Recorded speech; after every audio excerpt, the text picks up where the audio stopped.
রাজধানীর বাণিজ্যিক এলাকা মতিঝিলের সরকারি কর্মচারীদের জন্য আধুনিক সুবিধা সম্পন্ন একটি বহুতল আবাসিক প্রকল্প নির্মাণের উদ্যোগ নিয়েছে গণপূর্তি অধিদপ্তর।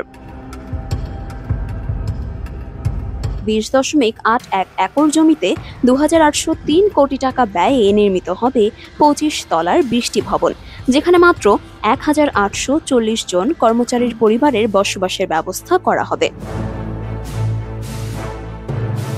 নগর পরিকল্পনাবিদরা এই প্রকল্পকে অতিবিলাসী আখ্যা দিয়ে বলছেন, মতিঝিলের মতো মূল্যবান সরকারি জমিতে এত স্বল্প সংখ্যক মানুষের জন্য এত বিপুল বিনিয়োগ যৌক্তিক নয়।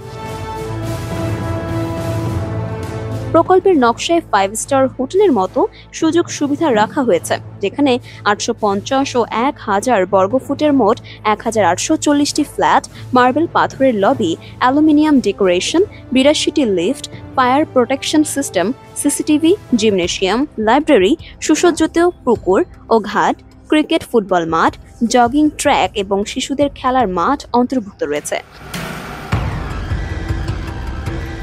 মতিঝিলের জমির বর্তমান বাজার মূল্য প্রায় 5250 থেকে 6300 কোটি টাকা ধরা হলেও এত দামি জমিতে মাত্র 1840 পরিবারের জন্য প্রকল্প নয়, বরং উচ্চ ঘনত্বের বহুতলা বা মিশ্র ব্যবহারের পরিকল্পনা করা যেতে পারে বলে মনে করেন বিশেষজ্ঞরা।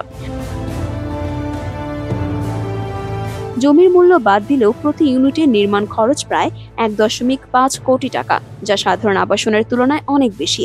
এছাড়া প্রকল্পে স্কুল, হাসপাতাল বা সামাজিক স্থাপনার উল্লেখ নেই, যা একটি পূর্ণাঙ্গ আবাসিক কমিউনিটির জন্য জরুরি।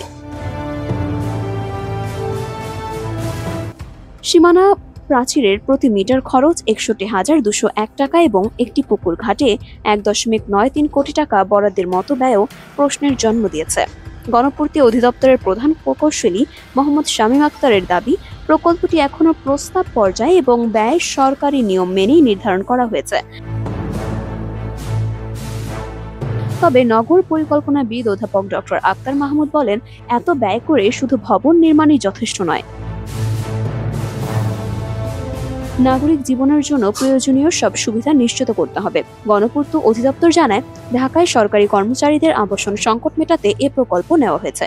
বর্তমানে মাত্র 9% চাহিদা পূরণ হয়, যা 40%-এ উন্নীত করার লক্ষ্যে দেশজুড়ে এমন প্রকল্প বাস্তবায়ন করা হবে।